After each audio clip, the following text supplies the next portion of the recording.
More fallout after this week's massive layoffs at the LA Times. Some 115 staffers were let go.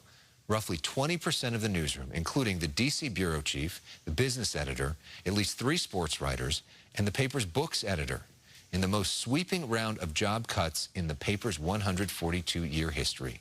Sharon Waxman is the editor-in-chief at The Wrap. Their latest piece is called Chaos, Fury Engulf Los Angeles Times in Historic Cuts to Newsroom. She's here with us now. Thanks for coming in. Yeah.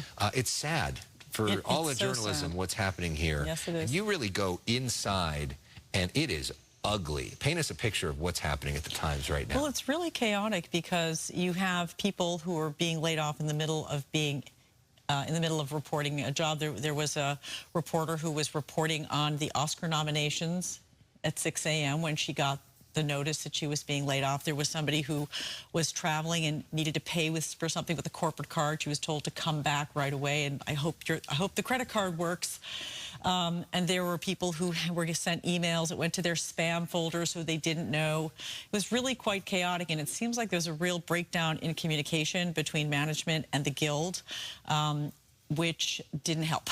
Right. Yeah. And they had this big protest last week. Yeah, they had a work stoppage. They had a walkout, but in fact, the building's been empty for 4 years, so you can't really have a walkout. So it's like a work stoppage. Right, where they said they weren't going to work, and this is images of that, and yet this happened anyways. And it's you point out that especially hard hit Washington, yep, and also some of these diversity programs to highlight different communities, including the Latino community. Yeah, well, why is that? They're not programs. They're actually groups within the newsroom who advocate for either Black journalists or Latino journalists. Their ranks were cut by 30 to 35%.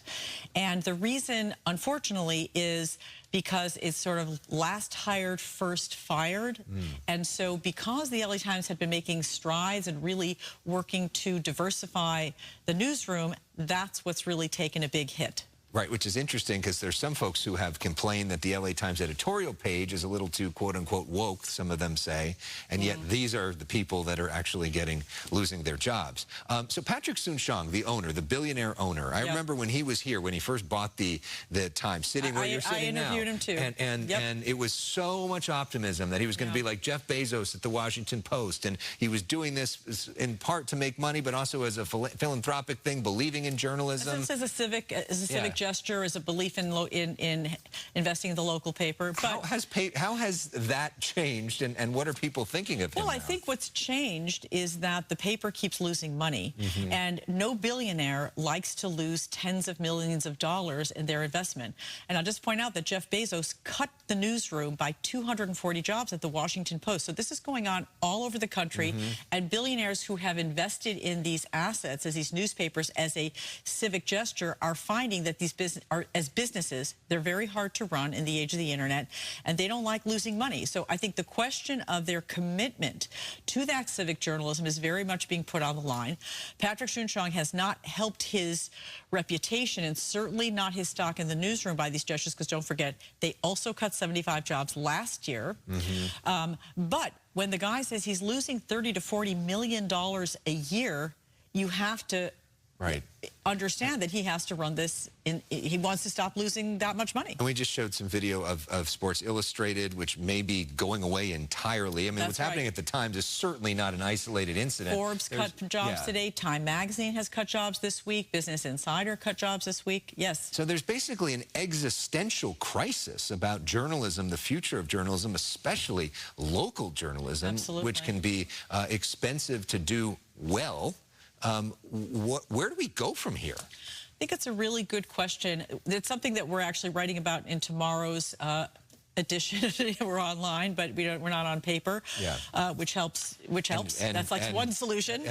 But I think those of us who love Los Angeles and love the LA Times, and I've read it for 25 years or so, and have many friends who've worked there and have, recruited people from there, trained people who went to there. Look, I mean, there is a question of what is a model that works for metropolitan journalism, and it's LA is particularly hard because it's so sprawling and has so many different communities. So it's tough.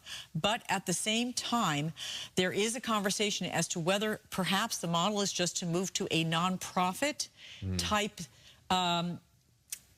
framework that will reduce the pressure to be driving profits all the time and be able to continue to invest in the journalism that keeps a democracy, that holds government accountable, that is really critical to that whole free society, basically. And whatever you think of the LA Times and what they've done, local reporting is essential for local government to work.